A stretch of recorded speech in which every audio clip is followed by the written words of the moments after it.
Hello student, आज का video आपके लिए बहुत ही खास होने वाला है क्योंकि आज की वीडियो में मैं आपको यूपी कांस्टेबल मैथ के कुछ क्वेश्चनों के बारे में बात करेंगे। तो चलिए आइए वीडियो को स्टार्ट करते हैं। पहला क्वेश्चन देखते हैं। पहला क्वेश्चन क्या है हमारा? तो पहला क्वेश्चन है हमारा, किसी संख्या का 45%, किसी संख्या का 45% अगर 135 है तो वह संख्या ज्ञात करो। यानी कि कोई संख्या है, उस संख्या का 45% 135 है, ठीक है। तो हमें संख्या ज्ञात करनी कि वह संख्या है क्या, ठीक है। अब हमें ये नहीं पता कि वह संख्या क्या है, तो जिस संख्या का हमें नहीं पता तो उसे क्या मान लेंगे, अपनी तरफ से क्या मान लेंगे, x मान लेंगे। x का 45%, x का 45% काट देंगे, यानी कि x का 45% कितना होगा, x गुणा 45/100 बराबर कितना रख देंगे, 135। अब 45 से 135 कितनी बार कटेगा, 3 बार कटेगा, ठीक है। तो x बराबर कितना आ जाएगा, 300। कितना आ जाएगा, 300। तो वह संख्या क्या है, 300 है। अगर इस टाइप का क्वेश्चन है, किसी संख्या का 45%, अगर किसी संख्या का 45% 135 है तो वह संख्या ज्ञात करो, ठीक है। परसेंटेज यानी कि अगर पूरा क्वेश्चन के सोल्व की बात करें तो पूरा क्वेश्चन कैसे सोल्व होता,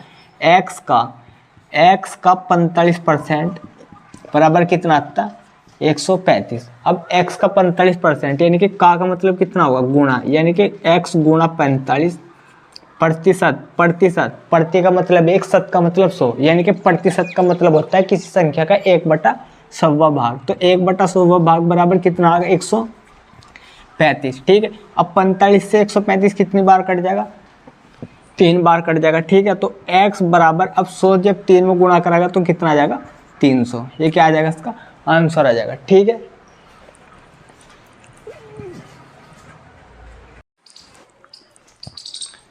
तो चलो दोस्तों अगला क्वेश्चन देखते हैं। हमारा अगला क्वेश्चन क्या है हमारा, कप का एक सेट जब रुपये 720, कप का एक सेट जब रुपये 720 की कीमत पर बेचा गया तो 20% का नुकसान हुआ।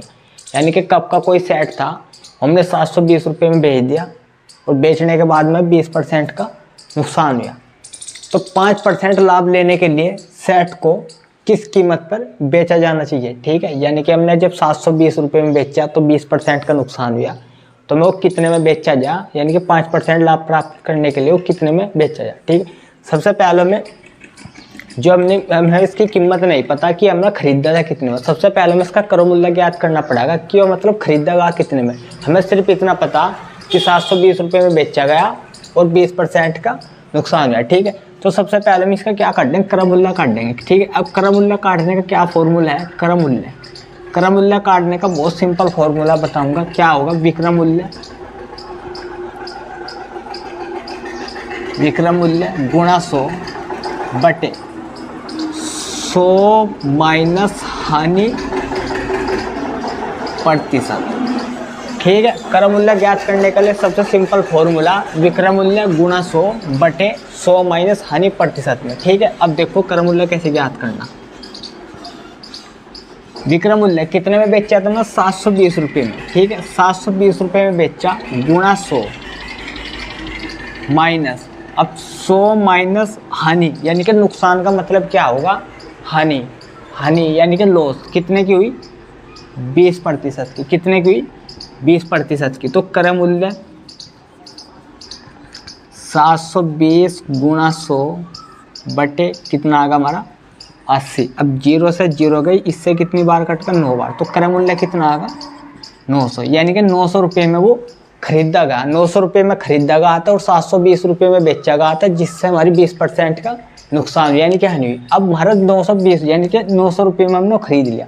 अब जब 900 रुपये में खरीद लिया तो 5% का हम इस पर क्या लेना, लाभ लेना। अब जब इस पर 5% का लाभ लेंगे तो हमें क्या निकालना इसका, यानी कि कितने में बेचा जाना चाहिए, ठीक है। यानी कि विक्रय मूल्य। आपका क्या ज्ञात करना, इसका विक्रय मूल्य। तो विक्रय मूल्य का क्या होगा, विक्रय मूल्य बराबर होगा हमारा क्रय मूल्य गुणा, यहाँ ब्रैकेट में आ जाएगा 100 प्लस लाभ प्रतिशत बटे 100। विक्रय मूल्य का क्या फॉर्मूला होगा, विक्रय मूल्य का फॉर्मूला होगा क्रय मूल्य गुणा 100 प्लस लाभ प्रतिशत गुणा बटे 100, ठीक है। अब इसमें मान रख देंगे इस फॉर्मूले में। तो क्रय मूल्य कितना हमारा 900, लाभ कितना ले रहे हैं हम कितना ले रहे हैं 5%, और बटे में क्या आ जाएगा हमारा 100, बटे में क्या आ जाएगा 100। अब 2 जीरो से हमारी 2 जीरो कट गई, अब कितना आएगा 105। अब जब 9 की 105 में गुणा करेंगे तो कितना आ जाएगा हमारा 945। अब जो 945 में ऑप्शन आ रहा होगा तो ऑप्शन सी क्या हो जाएगा हमारा करेक्ट हो जाएगा, यानी कि सही हो जाएगा। ठीक है, इस टाइप के क्वेश्चन सोल्व करने के लिए सबसे सिंपल तरीका है क्रम मूल्य का फॉर्मूला याद रखो, विक्रम मूल्य का। अगर हानि प्रतिशत की जगह अगर 20% का नुकसान ना होता, अगर 20% का नुकसान ना होता, 20% का लाभ होता, अगर 20% का लाभ होता तो फिर फॉर्मूला क्या बनता हमारा, अगर 20% का लाभ होता फिर क्रम मूल्य का फॉर्मूला बनता हमारा क्रम मूल्य, फिर क्रम मूल्य का फॉर्मूला बनता है विक्रम मूल्य गुणा 100 बटे 100 प्लस लाभ, 100 प्लस लाभ प्रतिशत में। अगर लाभ प्रतिशत में है तो प्लस लगा दो, अगर हानि है नुकसान हो रहा तो माइनस लगा दो, उसमें से घटा दो।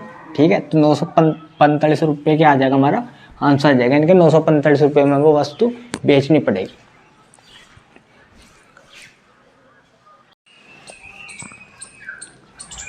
तो चलो दोस्तों अगले क्वेश्चन की ओर बढ़ते हैं। अगला क्वेश्चन है हमारा 8% प्रति वर्ष, यानी कि 8% प्रति वर्ष के साधारण ब्याज पर 5 वर्ष हेतु रुपये 1800 का निवेश करने पर प्राप्त रुपये ब्याज प्राप्त होगा। ठीक है, यानी कि मतलब 8% पर हमने प्रति वर्ष 5 वर्ष के लिए 1800 रुपये निवेश, यानी कि किसी बैंक में हमने निवेश कर दिए, यानी कि जमा कर दिए। ठीक है, तो जमा करने के बाद में पूछना चाह रहा कि 5 वर्ष में निवेश करने के बाद में यानी कि कितना ब्याज हमें प्राप्त होगा, कौन सा ब्याज लग रहा है उस पर साधारण ब्याज रखना, बस कुछ नहीं करना, फॉर्मूला याद रखो।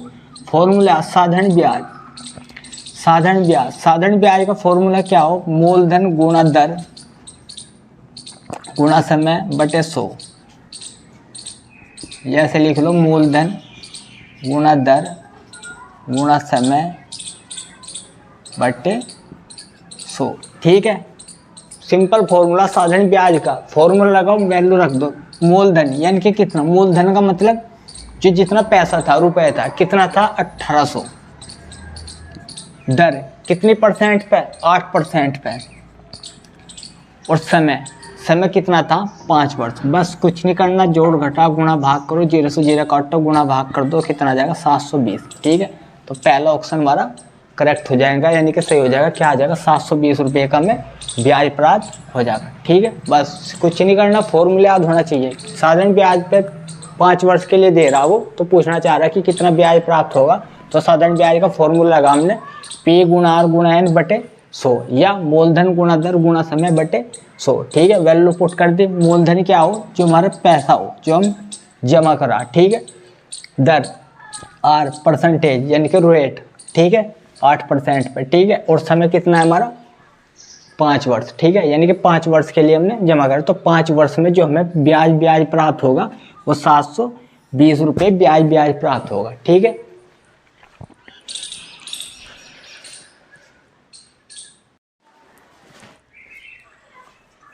तो चलो अगला क्वेश्चन देखते हैं। अगला क्वेश्चन क्या है हमारा, अगला क्वेश्चन है यदि x अनुपात 16 फिर समानुपात है फिर 63 अनुपात 36 तो x का मान ज्ञात करो। ठीक है, तो इस टाइप के क्वेश्चन बहुत ही सिंपल क्वेश्चन हो, देखो करने कैसे। ठीक है, क्या दे रखा, x अनुपात 16 फिर समानुपात फिर 63 अनुपात 36। इस टाइप के क्वेश्चन सोल्व करने के लिए इसकी मल्टीप्लाई इसमें कर दो और इसकी मल्टीप्लाई इसमें कर दो, यानी कि x की गुणा 36 में कर दो और 16 की गुणा 63 में कर दो। ठीक है, तो क्या आ जाएगा हमारा x गुणा 36 बराबर 16 गुणा 63। ठीक है, अब इधर 36 गुणा में है तो इधर आने के क्या आ जाएगा भाग में, तो x बराबर 16 गुणा 63 बटे में कितना आ जाएगा हमारा 36। अब हम क्या काम करेंगे, गुणा भाग कर लेंगे इसकी, तो क्या हो जाएगा हमारा 4 से काट दे, 4 चौक 16, 4 नंग 36, और ये 9 से 63 कितनी बार कटेगा 7 बार। अब यहाँ क्या बच गया 4 गुणा 7। अब 4 की और 7 की गुणा कितनी आ जाएगी 7 चौक 28, तो ऑप्शन सी हमारा क्या हो जाएगा सही हो जाएगा। ठीक है, यही क्या आ जाएगा इसका आंसर आ जाएगा।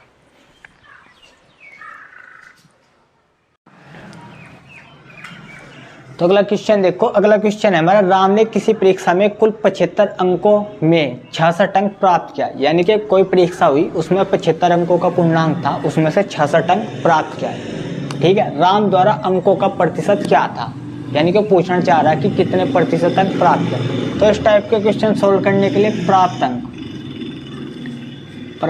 अंक क्या आ जाएगा हमारा 66 गुणा 100 बट्टे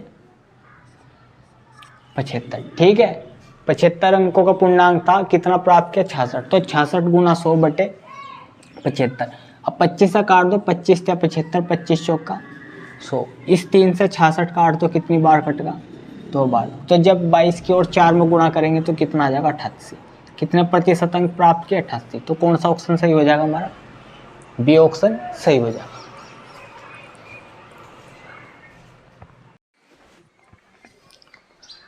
तो चलो अगला क्वेश्चन देखो। अगला क्वेश्चन है, यदि 84 को 5:9 के अनुपात, यदि 84 को 5:9 के अनुपात में विभाजित किया जाता है तो दोनों भागों में से कौन सा भाग बड़ा होगा। ठीक है, यानी कि 84 था, 84 को हमने 2 भागों में तोड़ा, 5:9 के अनुपात में विभाजित किया। विभाजित करने के बाद में पूछना चाह रहा है कि कौन सा भाग बड़ा होगा। तो इस टाइप का क्वेश्चन सोल्व करने के लिए कुछ नहीं करना, 84 लिखो। 84 लिखने के बाद में इसमें 5:9 के अनुपात में बड़ा भाग कौन सा होगा। 5:9 के अनुपात में बड़ा भाग कौन सा होगा 9। बड़ा भाग कौन सा होगा 9। 9 से गुणा कर दो और बट्टे में 5 + 9, 5 + 9। ठीक है, दोनों को क्या कर दो जोड़ दो, तो कितना आएगा हमारा 84 गुणा 9 बट्टे 5 और 9 कितना होगा, 5 और 9 कितना होगा 14। अब 14 से 84 काट दे 6 बार, तो 9 छक्के कितना आएगा 54। तो कौन सा भाग बड़ा होगा 54, यानी कि 54 वाला भाग क्या होगा बड़ा होगा। ठीक है, अगर छोटे भाग की, अगर यही छोटे भाग की बात पूछी जाए, अगर ये पूछ रहता कि छोटा भाग, फिर क्या करते 84 गुणा छोटा भाग कौन सा इसमें 5, छोटा भाग कौन सा इसमें 5 और बटे क्या करते यहाँ लिख देंगे बड़ा भाग। और अगर यहीं से क्वेश्चन में छोटे भाग की बात करी जाए, छोटा भाग तो कितना क्या करते 84 गुणा 5 और बटे में 5 और 4 9, यानी कि दोनों का योग कितना था 14। तो 14 से काट देते 6 बार 14, 6 84, तो फिर कितना आ जाता 30।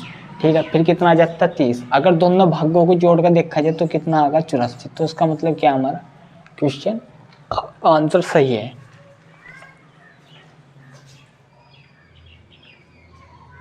तो बढ़िया नहीं आया।